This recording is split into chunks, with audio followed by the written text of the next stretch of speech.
Hello everyone, स्वागत है आपका आदर्श एकेडमी के यूट्यूब चैनल पर। इस चैनल के माध्यम से हम उन बच्चों तक पहुंचते हैं जो बच्चे हम तक नहीं पहुंच पा रहे हैं। तो ये नया सीरीज स्टार्ट कर रहे हैं क्लास 11th के बच्चों के लिए। थंबनेल आप देख चुके होंगे। ये क्लास 11th के ट्रिग्नोमेट्री पर बेस्ड एक नया सीरीज है। सीरीज का पहला वीडियो है, ऑब्वियस सा बात है। जो बच्चे क्लास 12th के हैं आप लोग देखिए, देखना चाहते तो देखिए, रिवीजन होगा, अन्यथा किसी 11th के बच्चे को शेयर कर दीजिए। चलिए, ट्रिग्नोमेट्री वन ऑफ द, या फिर हम कह सकते हैं मोस्ट इंपॉर्टेंट चैप्टर है क्लास 11th का। वन ऑफ द नहीं बोलेंगे, मोस्ट शब्द का इस्तेमाल करेंगे। क्लास 12th का आप बुक उठाइएगा और किसी भी क्लास 12th में 2 बुक है मैथ्स का। आप ऐसे रैंडमली करके कोई पेज उठाइएगा, ऐसा करके आप 10 बार कोई पेज उठाइएगा तो 10 बार में आपको 7 बार कोई ऐसा पेज मिलेगा जिसमें कहीं ना कहीं ट्रिग्नोमेट्री का इस्तेमाल होगा। या तो साइन थीटा या तो कॉस थीटा, कुछ ना कुछ दिखेगा। इतना इंपॉर्टेंट है। कुछ चैप्टर्स को छोड़ दिया जाए क्लास 12th का तो बाकी सारे ही चैप्टर में आपको ट्रिग्नोमेट्री दिखेगा। ठीक है, बहुत ज्यादा इंपॉर्टेंट चैप्टर और उतना ही वीक रहता है बच्चों का। क्लास 11th में ढंग से लोग नहीं, सॉरी क्लास 12th में क्लास 10th में लोग ढंग से नहीं पढ़ते हैं, उसका डर 11th में रहता है और ये कैरी फॉरवर्ड होता है 12th क्लास में, तो परेशानी रहता है लोग। लेकिन अगर आप ये प्लेलिस्ट पूरा देख लेते हैं, सारा वीडियोस देख लेते हैं, तो आपको बहुत हद तक वो डर निकल जाएगा और बहुत कॉन्फिडेंस आ जाएगा ट्रिग्नोमेट्री में। अभी तक जितना भी सीरीज गया है इस चैनल पे, उन सभी में ये सबसे बड़ा होगा, क्योंकि बहुत इत्मीनान से ट्रिग्नोमेट्री पढ़ाते हैं हम, बहुत क्वेश्चंस करवाते हैं, बहुत डिटेल में चीजों को समझाते हैं। तो देखिए, क्लास 11th के बच्चों के लिए कुछ इंस्ट्रक्शंस है। इंस्ट्रक्शन सुन लीजिए, उसके बाद हम लोग कहानी स्टार्ट करते हैं। ये इंस्ट्रक्शन जो है वो पहले ही वीडियो पर आ रहा है, हम सारे वीडियो पर इंस्ट्रक्शन नहीं देंगे। पहला इंस्ट्रक्शन तो ये है कि अगर आपके पास इस वीडियो को पूरा देखने का समय एक साथ है, एक साथ मतलब सिंगल गो में, अभी आप बैठे, मान लीजिए 50 मिनट का वीडियो बना, तो आप देख लीजिए घड़ी कि आपके पास 50 मिनट का समय है, तभी ये वीडियो देखिए। अगर आपको 10 मिनट में कहीं बाहर जाना है, टमाटर लाने, धनिया लाने, या आधा लीटर दूध लाने, या किसी को पहुंचाने या ड्रॉप करने, या पहुंचाना ड्रॉप करना तो एक ही चीज हुआ, किसी को लाने या पहुंचाने जाना पड़े, तो इस केस में अगर आपको कोई काम है अभी नियर फ्यूचर 10 मिनट 15 मिनट में, तो वीडियो को मत देखिए। आप वीडियो को आप बाद में ही देखिएगा, तभी देखिएगा जब आपके पास सिंगल गो में बैठकर देखने का समय हो, लगातार देखने का समय हो। इस बात का आपको ध्यान रखना है। तो ये पहला इंस्ट्रक्शन था। दूसरा इंस्ट्रक्शन ये कि आप कॉपी पेन लेकर बैठें। जो जो बात लिखाया जा रहा है उसको तो लिखें ही, जो बात आपको लगता है कि हाँ ये इंपॉर्टेंट हो सकता है, ये काम पड़ सकता है, उसको भी आप लिखते चले। आप फोन को कहीं पर टिका दीजिए या फिर अपने हाथ में भी पकड़े रहिए, कोई भी हिसाब से आप ऑब्जर्व करिए, डिटेल से डिटेल, माइन्यूट डिटेल आप निकाल के अपने कॉपी में डालिए। वीडियो में जितना भी चीज आप सीख रहे हैं, सुन रहे हैं, समझ रहे हैं, जो आपको लगे कि हाँ इंपॉर्टेंट चीज है, उसको आप कॉपी में कॉपी डाउन करें। ये 2 इंस्ट्रक्शन है। तीसरा इंस्ट्रक्शन, आप बहुत ध्यान से पढ़िए वीडियो को देखिए, और इसलिए भी ध्यान से देखिए और समझिए क्योंकि डिस्क्रिप्शन बॉक्स में, इसी वीडियो के डिस्क्रिप्शन बॉक्स में हम एक असाइनमेंट भी डाले हैं। उस असाइनमेंट में आज जो पढ़े उस पर बेस्ड सवाल है, तो आप जाके सवाल बनाएंगे तो आपको ज्यादा क्लैरिटी आएगा। मैथ्स यानी कि सवाल, मैथ्स यानी कि क्वेश्चन, अप टू 12th आपके लिए मैथ्स का डेफिनेशन यही होना चाहिए। न्यूमेरिकल्स रहा तभी ज्यादा बेहतर आप समझ पाएंगे। थियोरिटिकल चीज आपका फिजिक्स केमिस्ट्री तो है ही, फिजिक्स में भी थोड़ा बहुत न्यूमेरिकल्स है, केमिस्ट्री में बहुत माइनर फिजिकल केमिस्ट्री पढ़ते हैं तब होता है, लेकिन मैथ्स में तो भैया होल एंड सोल सिर्फ और सिर्फ न्यूमेरिकल्स ही है, क्वेश्चन ही है। जितना ज्यादा क्वेश्चन आप बनाएंगे उतना ज्यादा क्लैरिटी आपको कंसेप्ट में मिलेगा। तो ये 3 बात हम फिर से दोहरा दें। पहला, वीडियो देखने की स्थिति में है तो ही देखिए, नहीं तो छोड़ दीजिए, बार बार कह रहे हैं। दूसरा, कॉपी पेन लेकर बैठे। तीसरा, ध्यान से पढ़ें, ध्यान से पूरा वीडियो देखें और अंत में जाके सवाल बनाएं। चलिए, काफी बात हो गया, स्टार्ट करते हैं हम लोग। चैप्टर का नाम है ट्रिगोनोमेट्री। ट्रिगोनोमेट्री। कुछ बात हम ओरली बता देते हैं, बहुत ज़्यादा डिटेल में नहीं जाएंगे। ट्रिगोनोमेट्री जो है वो दो वर्ड से मिलकर बना है, एक है ट्रिगोन और एक है मेट्रॉन। ट्रिगोन यहां पर इस्तेमाल हो रहा है ट्रायंगल के लिए, और मेट्रॉन का मतलब होता है मेजरमेंट। ट्रायंगल या ट्रायंगल का साइड और उसका मेजरमेंट, तो ये इसका मतलब है, शाब्दिक अर्थ है। ट्रिग्नोमेट्री जो बना है इन दोनों ग्रीक वर्ड से मिलकर बना है, इनका ये मतलब है। अब ये जो ट्रायंगल और उसके मेजरमेंट की बात हो रही है, ट्रायंगल में कौन कौन सा चीज का मेजरमेंट हो सकता है? दो ही चीज है, एक तो है उसका एंगल, ट्रायंगल है तो एक उसका एंगल और दूसरा साइड। और ट्रायंगल में भी आपको क्लास 10 तक बहुत कन्फाइन किया गया है एक खास तरह के ट्रायंगल पे, एक right angled triangle. Right angled triangle यानी एक ऐसा ट्रायंगल जिसका एक एंगल 90 डिग्री हो, ये राइट एंगल ट्रायंगल है। इसके बारे में आपको ज्यादा पढ़ाया गया है। तो अब ये कह सकते हैं कि ट्रायंगल का जो साइड्स है ये 1 2 3 और ट्रायंगल का जो एंगल्स है 1 2 3, इनके बीच में क्या संबंध है, कैसा इनका रिलेशन है, उसके पढ़ाई को, उसके कंटेंट को हम लोग यहाँ ट्रिग्नोमेट्री में पढ़ते हैं। इस ब्रांच में, मैथमेटिक्स के इस ब्रांच में हम लोग ट्रायंगल्स के साइड और एंगल के मेजरमेंट को पढ़ते हैं। तो इसलिए इसको मिलाकर इस नाम को रखा गया है ट्रिग्नोमेट्री। उम्मीद करते हैं कि इतना आप लोग को बेसिक तो ट्रिग्नोमेट्री में पहले से ही पता होगा। नहीं पता होगा तो अभी आपको ध्यान आ रहा हो कि हाँ, हम लोग इस चैप्टर में सर्कल्स के बारे में नहीं पढ़े, इस चैप्टर में हम लोग स्क्वायर के बारे में नहीं पढ़े, इस चैप्टर में ट्रायंगल के ही बारे में पढ़ाया गया। हम लोग को 6 ट्रिग्नोमेट्रिक रेशियोज बताया गया था, साइन, कॉस, टैन, कोसेक, सेक और कॉट। साइन थीटा का मतलब होता है परपेंडिकुलर बाय हाइपोटेनस। वैसे ही साइड्स का रेशियो जो था उनको अलग अलग नाम दिया गया था, इसलिए इनको ट्रिग्नोमेट्रिक रेशियोज कहा गया था। ये आप पहले से जानते हैं, बेसिक आपको क्लास 10th में सिखा दिया गया है, बस हम रिकॉल कराए, उसको साफ करके आपके दिमाग में डाले हैं। अब ट्रिग्नोमेट्री इतना जानने के बाद हम लोग देखेंगे कि ट्रिग्नोमेट्री में इस क्लास में हम लोग क्या पढ़ने वाले हैं। क्लास 11th में क्या क्या हम लोग पढ़ेंगे, हम इसको 4 सब टॉपिक्स में आपको पढ़ाएंगे। सबसे पहला होगा measurement of angle, measurement of angle. दूसरा पढ़ाएंगे आपको ट्रिग्नोमेट्रिक फंक्शंस, ट्रिग्नोमेट्रिक फंक्शंस। चौथा होगा ट्रिग्नोमेट्रिक इक्वेशन, तीसरा।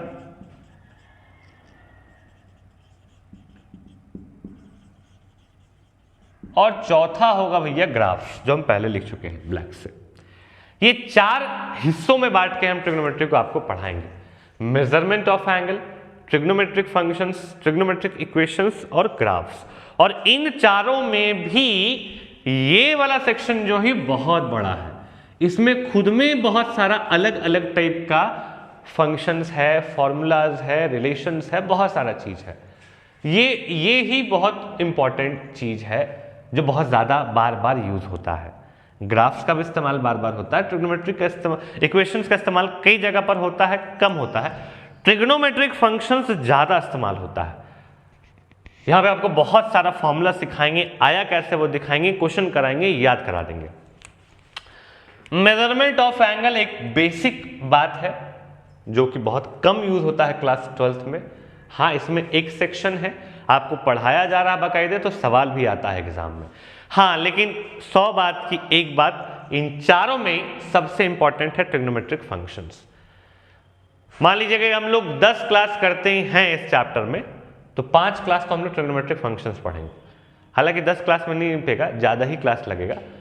मान लीजिए हम लोग 14 क्लास करते हैं या 15 क्लास या 16 क्लास करते हैं, तो 8 क्लास तो हमको ट्रिग्नोमेट्रिक फंक्शंस में लगेगा, और बाकी के 8 में हम इन लोग तीनों को निपटाएंगे।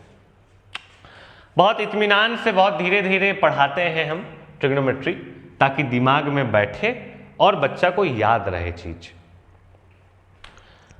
फिलहाल स्टार्ट करते हैं हम लोग मेजरमेंट ऑफ एंगल से। इसको आप नोट डाउन कर लीजिए, ये हमारे ट्रिग्नोमेट्री को कवर अप करने का मैप होगा कि इस ढंग से हम लोग आगे बढ़ेंगे। मेजरमेंट ऑफ एंगल पे हम लोग बात करेंगे। सबसे पहला चर्चा होगा मेजरमेंट ऑफ एंगल पे।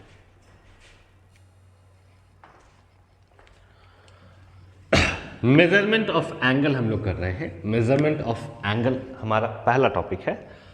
उससे पहले हम लोग एंगल पर चर्चा करते हैं। एंगल क्या है इस पे बात करते हैं, ध्यान से सुनिए।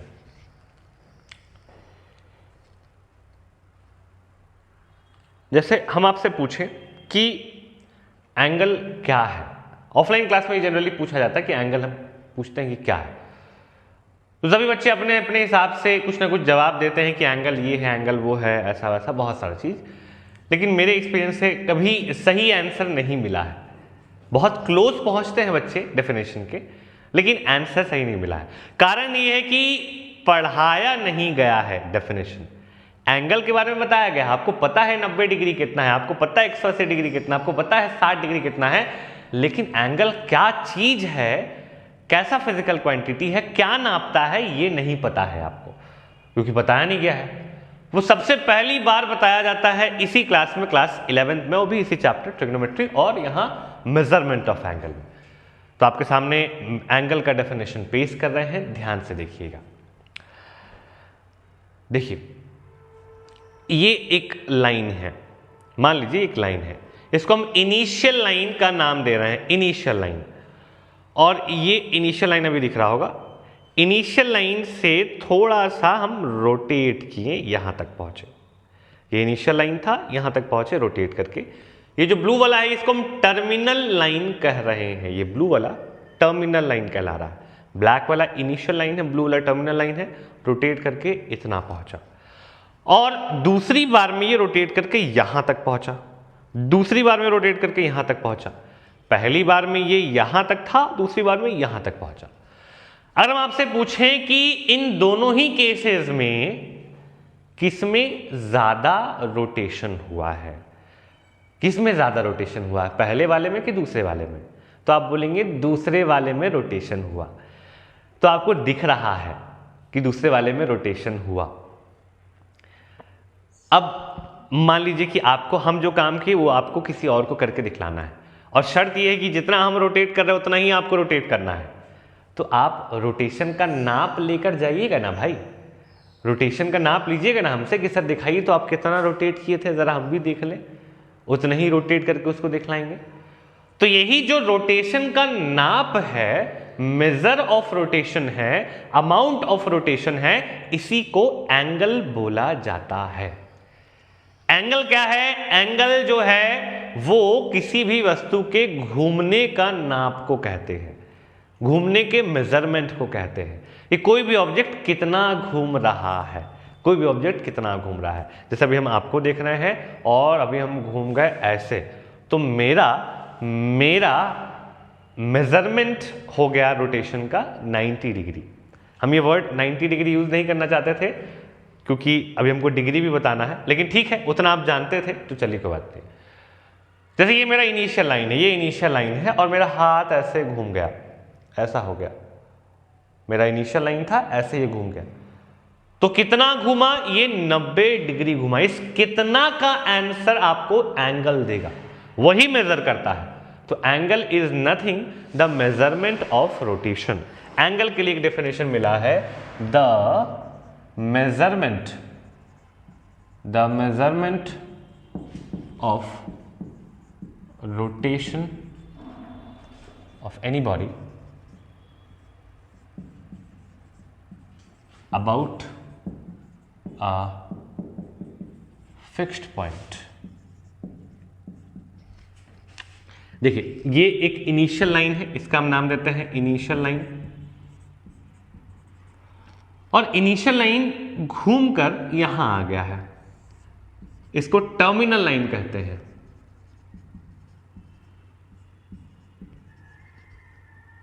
तो तो ये जितना घूमा उसका नाप, उसका मेजरमेंट ही एंगल कहलाता है। ये वाला पार्ट जो है ये इसका एंगल कहलाएगा। अगर यही डायग्राम आपको अपने कॉपी में बनाना हो एग्जैक्टली सेम, तो आपको आकर यहां पर नापना पड़ेगा। तो आप क्या नाप रहे होंगे? तो आप एंगल नाप रहे होंगे। एंगल जो है वो रोटेशन का मेजरमेंट बताता है, ये कोई भी बॉडी कितना रोटेट कर रहा है, ये एंगल है। ठीक है, इसको आप नोट डाउन कर लीजिए। एंगल का बात हो गया। अब इसको हम हटा रहे हैं।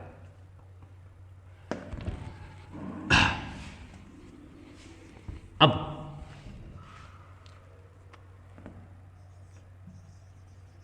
Sense of angle. अब यहां ये क्या मतलब आ गया सेंस ऑफ एंगल? ध्यान दीजिए, हम अगर आपसे पूछें, आपसे एक सवाल पूछ रहे हैं, आप जवाब दीजिएगा। हम ऐसे खड़े हैं, हमको रोटेट करना है, हमको घूमकर 90 डिग्री बनाना है। अभी हम आपको देख रहे हैं, मेरा चेहरा घूमेगा, 90 डिग्री बनाना है, हमको रोटेट करना है। हम आपसे पूछते हैं कि रोटेशन के बाद हम किधर देख रहे होंगे, राइट देख रहे होंगे कि लेफ्ट देख रहे होंगे? आप बताइए। अगर हमसे कोई बोल दिया गया कि सर आप खड़े हैं, चलिए 90 डिग्री घूमिए, 90 डिग्री घूमिए और सही घूमिएगा, गलत घूमिएगा तो फिर फाइन लगेगा, तो हम किधर घूमें? सवाल आ रहा है कि हम 90 डिग्री घूमना है। ठीक है, 90 डिग्री घूमना हम तो पता है, तो हम या तो हम इधर फेस कर सकते हैं या फिर हम इधर फेस कर सकते हैं। अब जब रोटेशन का बात आ रहा है, 90 डिग्री बता रहा है कि कितना घूमना है, लेकिन रोटेशन में किधर घूमना है ये भी जरूरी है। रोटेट करने का जब बात है तो एक सवाल और उठता है कि घूमना किधर है, राइट घूमना है या लेफ्ट घूमना है। और इसको और क्लियर करने के लिए, चूंकि रोटेशन का बात है, तो हम लोग क्लॉक का इस्तेमाल करते हैं, डायरेक्शन के लिए क्लॉक का इस्तेमाल करते हैं। आपको पता है कि घड़ी आप देख रहे होंगे तो आपके हिसाब से ऐसा चलता है, हम उल्टा बना रहे हैं तब आपको घड़ी सही डायरेक्शन में दिख रहा होगा। हम अपने हिसाब से बनाएंगे तो तुमको उल्टा दिखेगा। मेरे हिसाब से घड़ी ऐसा चल रहा है, लेकिन तुम्हारे हिसाब से घड़ी ऐसा चलता है। ठीक है, दोनों के लिए क्लॉकवाइज एंटी क्लॉकवाइज अलग है, हम अपने हिसाब से बताते हैं। मेरे हिसाब से घड़ी ऐसा चल रहा है। ठीक, तो घड़ी की डायरेक्शन में घूमने को क्लॉकवाइज बोलेंगे और उसके अपोजिट घूमने को एंटी क्लॉकवाइज बोलेंगे। अब जैसे मेरे हाथ में अगर कोई घड़ी है, तो घड़ी मेरा इस तरफ घूम रहा है, इस तरफ, तो हम मेरा जो ये रोटेशन हुआ ये क्लॉकवाइज होगा। और घड़ी अगर इस तरफ घूम रहा है तो मेरा ये रोटेशन एंटी क्लॉकवाइज हुआ, ये वाला क्लॉकवाइज होगा और ये रोटेशन एंटी क्लॉकवाइज होगा। तो हम अपने रोटेशन को दो कैटेगरीज में बांटें। कितना घूमना है? 90 डिग्री घूमना है। किधर घूमना है? एंटी क्लॉकवाइज घूमना है, तब हम ऐसे घूमेंगे, ये होगा। तो दोनों चीज का दरकार है, कितना और किधर। तो यही सेंस आया है। और अब एंगल जो है वो दो कैटेगरीज में बट गया है रोटेशन के आधार पर। अगर आप अपने एंगल को क्लॉकवाइज नाप रहे हैं तो आपका एंगल नेगेटिव कहलाएगा, और अगर एंटी क्लॉकवाइज नाप रहे हैं तो वो पॉजिटिव कहलाएगा। यहां पर दो टाइप का एंगल है, पॉजिटिव एंगल और एक नेगेटिव एंगल। पॉजिटिव एंगल क्या है? The angle measured in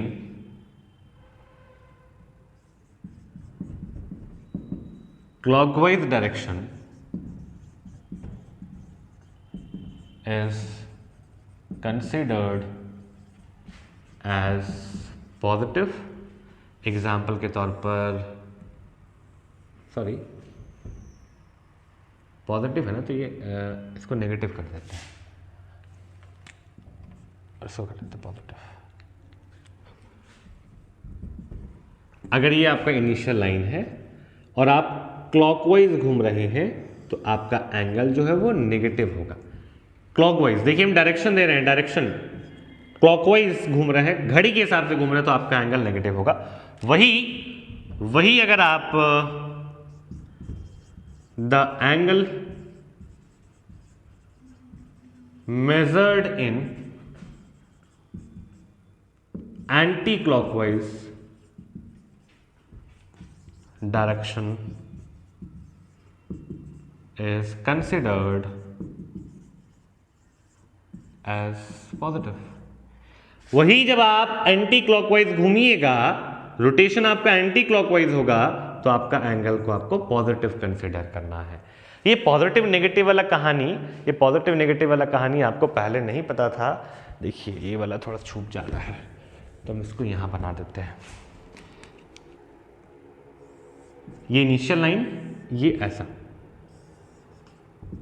positive. हाँ, अगर आप अपने एंगल को क्लॉकवाइज नाप रहे हैं, अगर आप अपना मेजरमेंट क्लॉकवाइज कर रहे हैं, आप रोटेशन क्लॉकवाइज कर रहे हैं, अगर आप क्लॉकवाइज डायरेक्शन में घूम रहे हैं, याद रख लो क्लॉकवाइज यानी नेगेटिव, और अगर आप एंटी क्लॉकवाइज घूम रहे हैं तो पॉजिटिव। अगर आप घड़ी के अपोजिट डायरेक्शन में घूम रहे हैं तो ये पॉजिटिव होगा।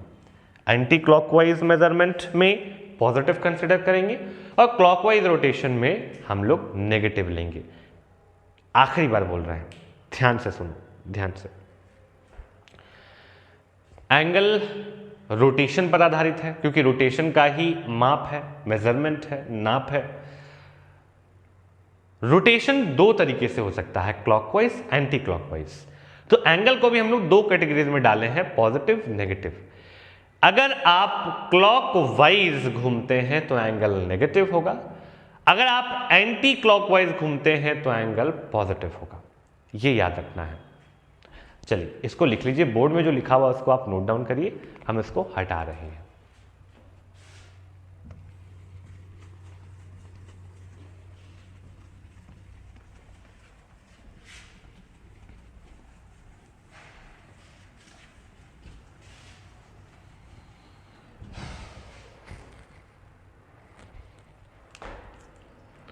अब जो है हम लोग एक फिजिकल क्वांटिटी एंगल के बारे में जान चुके हैं।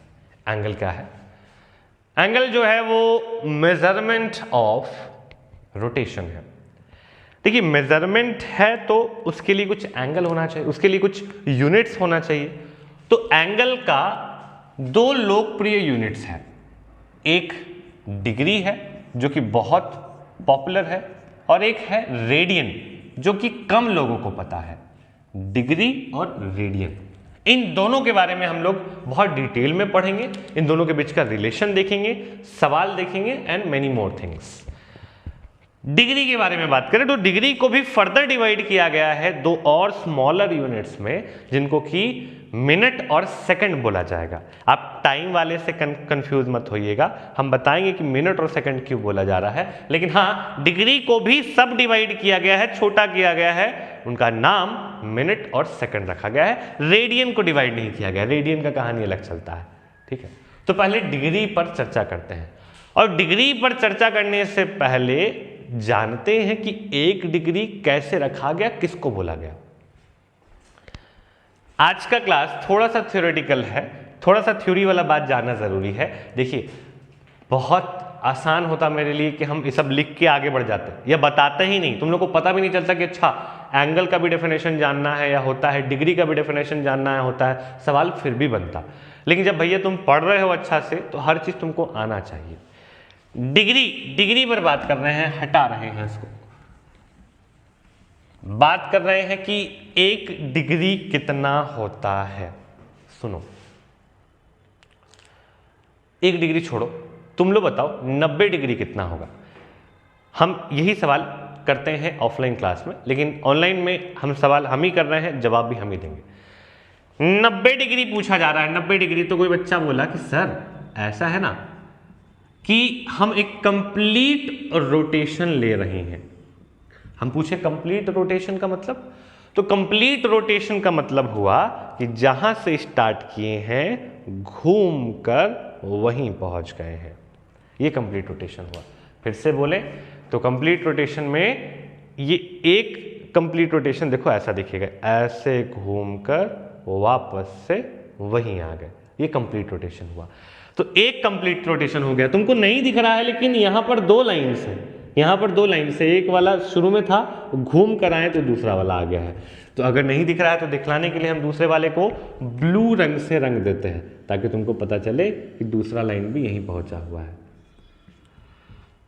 तो जब इस कंप्लीट रोटेशन को 90 डिग्री पूछे हैं, 90 डिग्री पूछे हैं कि कितना होता है, जवाब ये आ रहा है कि जब इस कंप्लीट रोटेशन को 4 बराबर हिस्सों में बांटा जाए, जब इस कंप्लीट रोटेशन को 4 बराबर हिस्सों में बांटा जाए, तो जो एक हिस्सा है उसको रोटेट करने में जितना एंगल बनता है वही 90 डिग्री है। फिर से सुनो, जब ऑफलाइन क्लास लेते थे, जब ऑफलाइन क्लास होता था, तो ये सब चीज हम बार बार बोल बोल के पूछ के रटवा देते थे। ऑनलाइन क्लास में ऐसा नहीं हो पाता है, इसलिए तुम ध्यान से सुनो। जितनी बार हम बोल रहे हैं तुम उसको दिमाग में बैठाने का कोशिश करो, पॉसिबल है तो रिपीट भी करो मेरे सामने। 90 डिग्री क्या है, 90 डिग्री क्या है ये बतला रहे हैं। जवाब में क्या मिला कि जब एक कंप्लीट रोटेशन को 4 बराबर हिस्सों में बांटा जाए, कितने हिस्सों में, 4 बराबर हिस्सों में, किसको, तो कंप्लीट रोटेशन को, तो उनमें से किसी एक हिस्से को घूमने में, रोटेट करने में जितना एंगल बनता है उसी एंगल को 90 डिग्री, 90 डिग्रीज बोला जा रहा है। फिर से बोले, हाँ फिर से सुनिए। जब पूरे कंप्लीट रोटेशन को, एक कंप्लीट रोटेशन को 4 बराबर हिस्सों में बांटा गया, तो एक हिस्से को घूमने में जो एंगल बनता है वही एंगल कहलाता है 90 डिग्री। ठीक है। अच्छा, अगर हम तुमसे पूछते कि 180 डिग्री कितना हो रहा है बाबू, कोशिश करो तो, 180 डिग्री पूछे होते तो क्या बोलते तुम लोग, 180 डिग्री। हाँ सही सोच रहे हैं आप लोग, सही सोच रहे हैं। आप बोलते कि सर जब एक पूरे कंप्लीट रोटेशन को, एक कंप्लीट रोटेशन को 2 बराबर हिस्सों में बांटा जाए, एक कंप्लीट रोटेशन को 2 बराबर हिस्सों में बांटा जाए, तो एक हिस्से को कवर अप करने के लिए, एक हिस्से को कवर अप करने के लिए, एक हिस्से को घूमने के लिए जो एंगल बनता है वही 180 डिग्री होता है, वही 180 डिग्री होता है। ठीक है, ये तुम लोग समझ गए। तो इसी से लिंक करके अब हम 1 डिग्री तुम लोग के पास ला रहे हैं। 1 डिग्री कितना होता है ये बतला रहे हैं। बहुत ऑब्वियस सा बात है, तुम लोग कनेक्ट करोगे अभी, ध्यान से देखो। 1 डिग्री ये इनिशियल लाइन है, अभी हम घूमे नहीं, अभी घूमे नहीं है, इनिशियल लाइन है, लाइन वैसे ही पड़ा हुआ है। अब घूम रहे हैं ऐसा, ठीक है, घूम लिया ऐसा।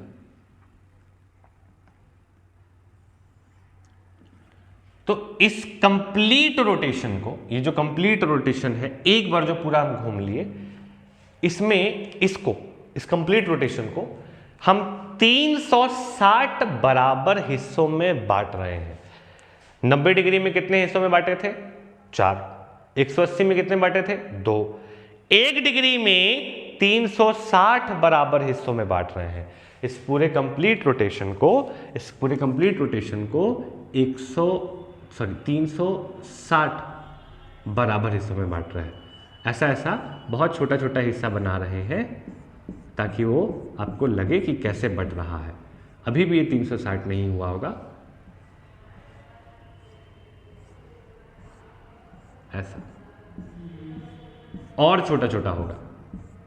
ठीक है, तो ऐसा ऐसा बराबर 360 हिस्सों में बांटेंगे और किसी एक हिस्से को घूमने में जो एंगल बनेगा वही 1 डिग्री कहलाएगा। उस एक हिस्से को अगर हम बाहर निकालें, बहुत छोटा सा होता, लेकिन आपको जूम करके दिखला रहे हैं कि उस एक हिस्से को घूमने में जितना एंगल बनेगा दैट इज कॉल्ड 1 डिग्री। पूरे कंप्लीट रोटेशन को, किसको, कंप्लीट रोटेशन को 360 बराबर हिस्सों में बांटो और एक हिस्सा बाहर निकालो। तो इसमें जो उस हिस्से को घूमने में जो एंगल बन रहा होगा, ये यहां पर जो एंगल बन रहा होगा वही एंगल 1 डिग्री कहलाएगा, वही एंगल 1 डिग्री कहलाएगा। अब इस 1 डिग्री का हम आपको यहां पर डेफिनेशन लिख देते हैं। 1 डिग्री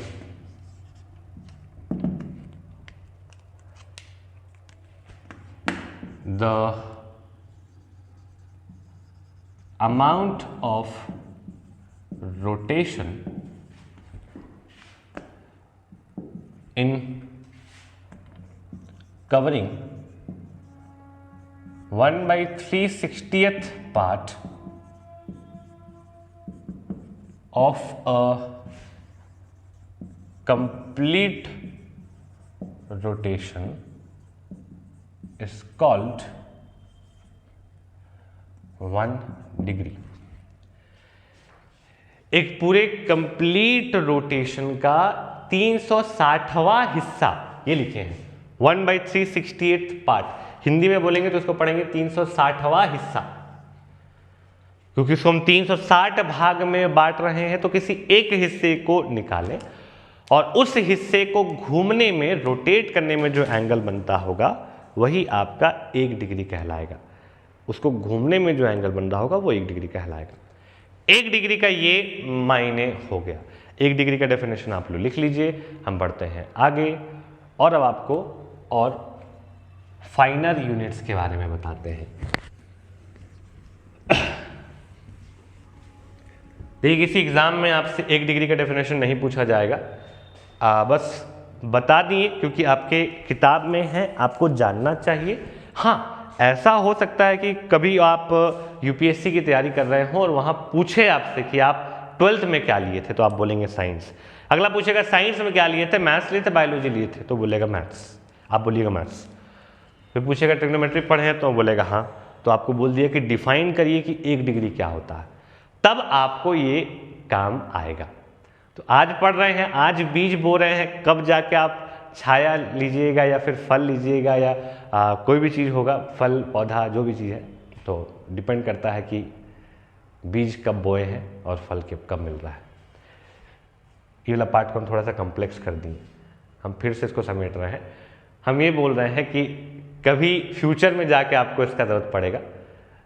जैसे जितना भी हम लोग आते जाते पेड़ देखते हैं, बहुत रोड पे जो पेड़ है, कब लगा हुआ पेड़ होगा, कब का बीज होगा और आज के लोगों को फ़ायदा दे रहा है।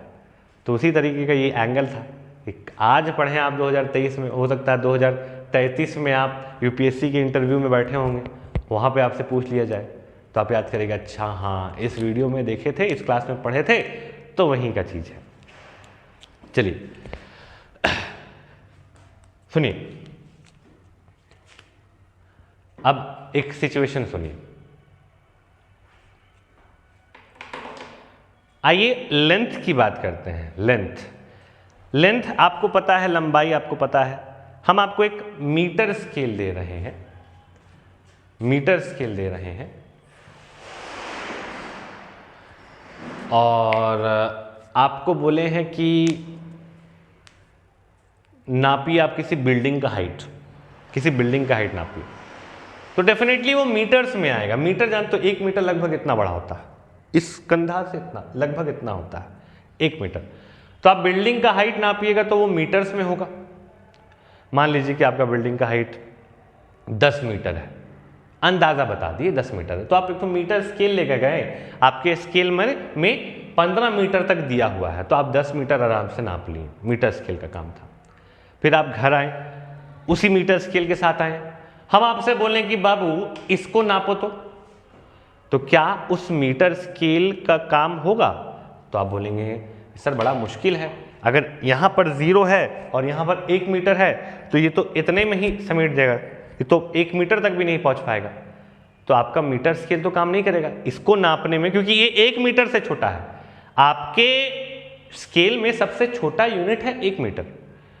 मान लीजिए 1 मीटर से छोटा यूनिट चीज़ को नापना हो, तो जैसे इसको नापना हो तो आप नहीं कर पाएंगे। तो लोग सोचा कि अच्छा ऐसा है, तो हम लोग मीटर स्केल को जिसमें कि 0, 1 मीटर, 2 मीटर आता है, इसको भी और फाइनर यूनिट्स में बांट रहे हैं और छोटा छोटा यूनिट्स में बांट रहे हैं, और इसको लोग बोल दिया सेंटीमीटर। इसको लोग बोल दिया सेंटीमीटर। 1 मीटर में 100 सेंटीमीटर है। हाँ, अब इसका लेंथ हम लोग सेंटीमीटर्स में नाप सकते हैं। मीटर में नहीं नाप पा रहे थे, सेंटीमीटर्स में नाप लेंगे, सेंटीमीटर्स में नाप लेंगे। चलिए बहुत बढ़िया, ये सेंटीमीटर्स में नाप लेंगे। हो सकता है कि ये 10 सेंटीमीटर का होगा, 8 सेंटीमीटर का होगा। अब वही हम आपको अपना एक बाल तोड़ के दिए, सिर का एक बाल आपको नहीं दिख रहा होगा, और बोले कि इस बाल का आपको थिकनेस बताना है कि इसका थिकनेस कितना है, इसका चौड़ाई कितना है। जैसे इसका थिकनेस तुम यहाँ से बता दोगे, इसका थिकनेस बता पाओगे, लेकिन मेरे बाल का थिकनेस नहीं बता पाओगे। तुम लोगों को दिख रहा है यहाँ पर मेरे हाथ में एक तो बाल है, नहीं दिख रहा है? और नहीं भी होगा तो तुम लोगों को कैसे पता चलेगा? तो इसमें एक तो बाल है, यहाँ पर मार्कर है, तो इसका थिकनेस आप नाप सकते हैं। इसका थिकनेस नापने के लिए मीटर स्केल नहीं चलेगा, मीटर स्केल नहीं चलेगा, सेंटीमीटर स्केल भी नहीं चलेगा। इसके लिए और छोटा यूनिट चाहिए होगा, और छोटा यूनिट चाहिए होगा। वही कहानी मेजरमेंट ऑफ एंगल में भी है। हम लोग 1 डिग्री तक तो नाप लेंगे, लेकिन मान लीजिए कि उससे छोटा रोटेशन हुआ तो 1 डिग्री से छोटा यूनिट भी चाहिए होगा। तो उसके लिए फिर से 2 यूनिट्स लाया गया है। एक एक करके बताते हैं। पहले सिचुएशन समझिए। इस पूरे कहानी को हम 30 सेकंड में समेट रहे हैं। हम आपको एक मीटर स्केल दिए, बिल्डिंग का हाइट आप नापे, बिल्डिंग का हाइट मीटर्स में था, मीटर्स में आप नाप लिए, आपके पास मीटर स्केल था, आसानी से हो गया। लेकिन उसी मीटर स्केल से आप इस मार्कर का लेंथ नहीं नाप सकते, क्योंकि इसका लंबाई मीटर 1 मीटर से कम है। तो क्या किया गया कि मीटर्स को और फर्दर डिवाइड किया गया, और ये जो पार्ट है इसको सेंटीमीटर बोला गया। सेंटीमीटर्स में इसको नाप लिए, सेंटीमीटर स्केल में हो गया। लेकिन अब हम आपको फिर से एक नया टास्क दे रहे हैं। हम आपको अपना एक कोई बाल देते, आप तो देखे हुए कि बाल बहुत पतला होता है, तो बाल का थिकनेस अगर नापने के लिए बोलते तो ये सेंटीमीटर से भी नहीं होता, आपको और छोटा यूनिट चाहिए होता। तो ज्यादा प्रिसाइज एक्यूरेटली मेजरमेंट के लिए आपको छोटा यूनिट्स का दरकार पड़ेगा। वही कहानी एंगल में भी है। 1 डिग्री तो समझ में आ गया, 1 डिग्री तो देख लिए सर, लेकिन मान लीजिए 1 से कम अगर एंगल रहा तो क्या करेंगे? तो उसके लिए नया यूनिट ला रहे हैं मार्केट में। सुनो और ध्यान से देखो।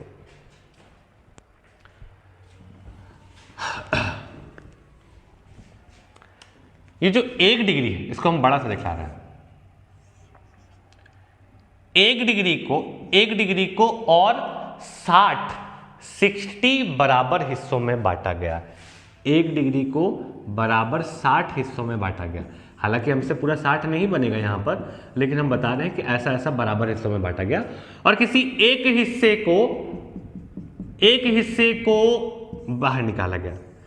तो इसको घूमने में जितना एंगल बन रहा था ना, उसी एंगल को 1 मिनट बोला गया। 1 मिनट, और इसको ऐसे डिनोट करते हैं 1 मिनट। ठीक है, 1 डिग्री से 1 मिनट कैसे पहुंच रहे हैं? 1 डिग्री को 60 बराबर हिस्सों में बांटा जा रहा है। उनमें से एक हिस्से को मेजर करने वाला जो एंगल होगा वो 1 मिनट कहलाएगा। एक हिस्से को मेजर करने वाला एंगल 1 मिनट कहलाएगा। ठीक है, 1 डिग्री को मेजर करने वाला एंगल 1 मिनट कहलाएगा। ये 1 मिनट का कहानी है। अब यही खत्म नहीं हुआ। अच्छा, तो फिर ऐसा ऐसा कितना मिनट्स होगा यहाँ पर? ऐसा ऐसा 60 मिनट्स होगा। तो एक रिलेशन ये मिला कि 1 डिग्री जो है वो 60 मिनट्स के बराबर होता है। 1 डिग्री 60 मिनट के बराबर, इसको आप लोग लिख लेंगे। 1 डिग्री 60 मिनट के बराबर। फिर वही बात आया कि अगर मान लीजिए कि 1 मिनट से भी छोटा रोटेशन हुआ सर, तो 1 मिनट को भी तोड़ेंगे। 1 मिनट को भी तोड़ा जाएगा। ध्यान से देखिए, 1 मिनट को भी तोड़ रहे हैं। अब मान लीजिए कि ये 1 मिनट है। 1 मिनट इतना बड़ा नहीं होता है, लेकिन हम आपको विजुअलाइज करने के लिए इतना बड़ा बना रहे हैं। 1 मिनट को और 60 बराबर हिस्सों में काटा गया। 1 मिनट को और बराबर 60 हिस्सों में बांटा गया। उसमें से एक हिस्सा बाहर निकाला गया, और इस हिस्से को मेजर करने में, घूमने में जो एंगल बन रहा था उसको 1 सेकंड बोला गया। उसको 1 सेकंड बोला गया, और 1 सेकंड को एक ऐसे लिखा जाता है। 1 मिनट में ऐसा ऐसा कितना सेकंड हुआ? तो 1 2 3 4 5 6 7 ऐसे ऐसे करते करते 60 हुआ। तो 1 मिनट में 60 सेकंड आ गया। 1 मिनट में 60 सेकंड आ गया। ठीक है, देखिए यही क्यों लिया गया। 60 जो वर्ड है 60 जो वर्ड है वो बड़ा, 60 वर्ड नहीं, 60 जो नंबर है, 60 जो नंबर है बड़ा अच्छा नंबर है। ये नंबर 1 2 3 4 5 6 7 नहीं, 8 नहीं, 9 नहीं, 10 11 12, 10 11 नहीं 12, इतना सारा नंबर से ये डिवाइड हो सकता है। कैलकुलेशन में आसानी हो, ऐसा और कोई नंबर नहीं है, ऐसा कोई नंबर नहीं है जो इतने लोगों से डिवाइड हो रहा हो। कैलकुलेशन में आसानी हो इसलिए 60 का इस्तेमाल किया जाता है। ठीक है, तो आप ये याद रखें कि 1 डिग्री में 60 मिनट, 1 मिनट में 60 सेकंड होता है। और कैसे कैसे डिवीजन किए वो भी आपको ध्यान में होगा। वीडियो का लेंथ बहुत ज़्यादा हम लंबा नहीं रखना चाहते हैं, इसलिए डिग्री तक, डिग्री मिनट सेकंड तक ही इसको रोककर हम यहाँ तक ही रोकना है। अगले क्लास में, अगले वीडियो में इसको थोड़ा सा और डिटेल में समझाते हुए रेडियंस में पहुंचेंगे, इनके बीच का रिलेशंस करेंगे और कुछ सवाल करने वाले हैं। आज के वीडियो में आपको कोई असाइनमेंट नहीं मिलेगा क्योंकि उतना नहीं पढ़ पाएंगे असाइनमेंट मिले, लेकिन हाँ आप चीज़ों को नोट डाउन करके रिवाइज करके ज़रूर रखिएगा। आज का क्लास यहीं तक। Thank you very much.